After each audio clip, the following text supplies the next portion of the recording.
अरे UP police की महिला कांस्टेबल के साथ अयोध्या में क्या हुआ? बनारस में बीएचयू छात्रा को इंसाफ मिला क्या? आप बताओ। हाथरस में क्या हुआ? उन्नाव में क्या हुआ? योगी जी के एसएसपी पे आपको भरोसा नहीं है? यार लखीमपुर खीरी में किसानों को मिल गया, हमको योगी पर क्या मोदी पर भरोसा नहीं है तो उनके पुलिस पर क्या भरोसा होगा? जिस टीम का कैप्टन ही बहुरूपिया है, जुटलर है, जुमलेबाज है, तो उसकी सरकार में बाकी लोगों का क्या कहना? क्यों भरोसा करें? भरोसा करने लायक रहा क्या? लेकिन दावा तो यही किया जा रहा है ना, जो भाई एक एक पुलिसकर्मी निष्पक्ष तरीके से कामकाज कर रही है, उनके रहते हुए कोई भी घटना नहीं हो सकती। अच्छा, वो ट्रक चालक का 20,000 रुपया चुरा रहा था निष्पक्ष तरीके से, है ना? ये ऐसी ही निष्पक्षता चाहते हैं आप? यार क्या खाते हो यार? पत्रकारिता करते हो, शर्म कर लो कम से कम। इस पत्रकारिता का वास्ता है, इस तरीके का कुकृत्य ना करें। और आप जनता के साथ खड़े हो, लोकतंत्र के चौथे स्तंभ हैं। आप सरकार से सवाल पूछिए, वो दूरबीन कहाँ है अमित शाह जी का? क्यों नहीं देख पा रहे हैं दूरबीन? तो आप क्या चाहते हैं, कैसी सजा मिले फिर अविनाश पांडे को अगर वो इस तरीके का कृत्य किया है तो? उनको सेवा मुक्त किया जाना चाहिए। ऐसे लोगों को जरूरत ही नहीं है पुलिस में। अरे भाई, आप संविधान को बहाल करने के लिए गए हैं ना, संविधान का चीरहरण करने नहीं गए हैं ना। संविधान हमें ये अधिकार देता है, बाबा साहब अम्बेडकर ने हमें फंडामेंटल का राइट दिया है और उस हम अधिकार के तहत जाते हैं। अगर बाबा साहब ने अधिकार ना दिया होता तो अब तो हमको सूली पर लटका देते। लोग मेरठ जा रहे हैं लेकिन नहीं जाने दिया जा रहा। आज चंद्रशेखर जी भी गए, नहीं जाने। सरकार कभी भी कहीं भी किसी को यूपी के अंदर किसी भी पार्टी के नेताओं को, सांसद को, सामाजिक कार्यकर्ताओं को नहीं जाने देती है। वहां मुख्य कानून छो, जो योगी जी कहेंगे वही होगा। योगी जी अपने हिसाब से चला रहे हैं, लेकिन सुन लीजिए, ये अहंकार में 3 गए, राज धर्म वंश, मानो मेरी बात, नहीं तो देख लो रावण कौरव और कंस। आपका तो परिवार भी नहीं है, आपका जो हश्र होगा वो दुनिया देखेगी। पर मारना, ये इतने अहंकार हो गए कि जब उत्तर प्रदेश के ढोंगी अपराधनाथ मुख्यमंत्री हैं तो उनके शासनकाल में पुलिसिया जो जुल्म है सबसे ज्यादा उत्तर प्रदेश में है। उसी उत्तर प्रदेश में आपने देखा होगा कि ट्रक चालक से 20,000 रुपया चोरी करते पुलिस वाले पकड़े गए थे। उसी आप उत्तर प्रदेश में देखा होगा कि पुलिस किस तरीके का कुकृत्य करती है। ये घटना मेरठ की है, और मेरठ में एक लोकतांत्रिक देश में जिस तरीके से एक बच्ची के साथ दुष्कर्म की घटना हुई और उसके बाद जो लोग विरोध जताने आए, लोकतांत्रिक व्यवस्था में फंडामेंटल राइट्स हैं कि लोग विरोध प्रदर्शन करेंगे।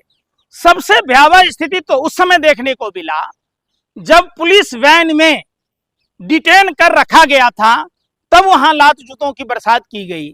आए दिन ऐसा कोई दिन नहीं जिस दिन कम से कम 3 से 4 महिलाओं के साथ दरिंदगी उत्तर प्रदेश में नहीं होता है। लेकिन अविनाश पांडे साहब तो कह रहे हैं भाई, जब कार्रवाई हो रही है, गिरफ्तारियां हो रही है, तो ये फालतू में आप प्रोटेस्ट क्यों कर रहे हैं? आप माहौल क्यों खराब कर रहे हैं मेरठ में? माने संवैधानिक अधिकार के तहत विरोध प्रदर्शन करने से माहौल खराब होता है?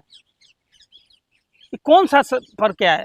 रोड जाम कर। अरे जब न्याय मिल रहा है यार, रोड जाम हो गया, गजब की दिमाग है तुम लोगों को। रोड जाम हो गया, तुम्हारे कहने के अनुसार कोई आदमी कुछ भी नहीं बोले, कोई आदमी विरोध प्रदर्शन नहीं करे, कोई किसान आंदोलन नहीं करे, कोई नीट पेपर का विरोध नहीं करे, कोई आंगनबाड़ी सेविका सड़कों पर ना आए, सब अपने अपने घर में दुबक के रहे। क्यों? आपको प्रॉब्लम है भाई। आप पत्रकारों को तो सरकार से ज्यादा प्रॉब्लम है।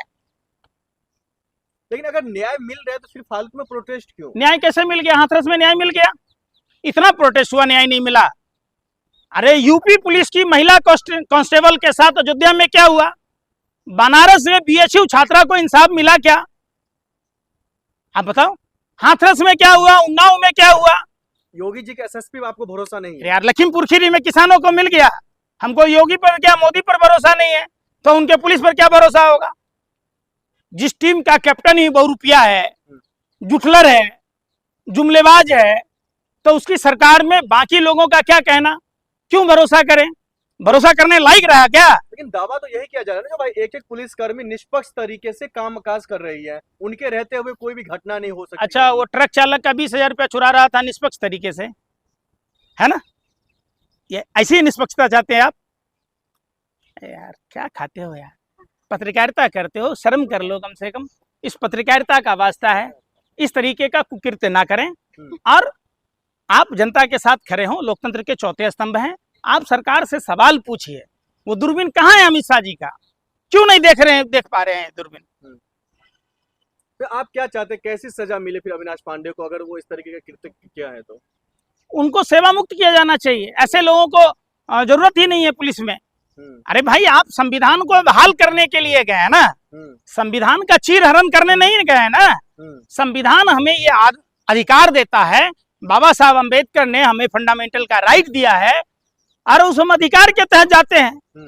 अगर बाबा साहब ने अधिकार ना दिया होता तो अब तो हमको सूली पर लटका देते। लोग बेरर जा रहे हैं लेकिन नहीं जाने दिया जा रहा। आज चंद्रशेखर जी भी गए, नहीं जाने। सरकार कभी भी कहीं भी किसी को यूपी के अंदर किसी भी पार्टी के नेताओं को, सांसद को, सामाजिक कार्यकर्ताओं को नहीं जाने देती है। वहाँ मुख्य कानून छ, जो योगी जी कहेंगे वही होगा। योगी जी अपने हिसाब से चला रहे हैं, लेकिन सुन लीजिए, ये अहंकार में 3 गए, राज धर्म वंश, मानो मेरी बात, नहीं तो देख लो रावण कौरव और कंस। आपका तो परिवार भी नहीं है, आपका जो हश्र होगा वो दुनिया देखेगी।